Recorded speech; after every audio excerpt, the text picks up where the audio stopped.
இதுல ஸ்கிராட்ச் விழுந்துருக்கு. நான் பார்க்கிங்ல நிப்பாட்டிருந்தேன். இது இதே கலருக்கு எனக்கு மேட்ச் பண்ணி தர முடியும். இது எவ்வளவு எம்எல் நான் தேவைப்படும்?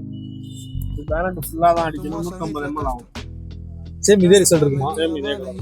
இன்னும் இதுக்கு அதுக்கு மாற்றம் ஒன்றும் வந்து 150 ml போகும். நீங்களே பெயிண்ட் வச்சு கிளியர் பண்ணிடுவீங்களா? பண்ணி கொடுத்துருக்கோம். இதே ரிசல்ட் இருந்தா எனக்கு போட்டோ. இவன் தான் பண்ணு அப்பவே தெரியாம விந்து ஓட்டத்துல ஜெயிச்சேன். போன மீறவில் அடைமலை புயல் என்னைக்கும் இல்லாத விசித்திர செயல். 10 மணி மேல வீட்டுக்குள்ள ரத்தக்காரன் கட்டில் கடியில அம்மா கட்டி பூச்சி கேட்க 10 மாசம் தூக்கி பெத்ததாரு. நிலா பார்த்து சோறு ஊட்டினதாரு. தலாட்டி கலர் மேட்சிங் கரெக்டாக இருந்துச்சு. எக்ஸ்பெக்ட் பண்ண மாதிரியே இருந்துச்சு. ஃபைனலாக அடிச்சுட்டு எப்படி இருக்கு சொல்லுங்க.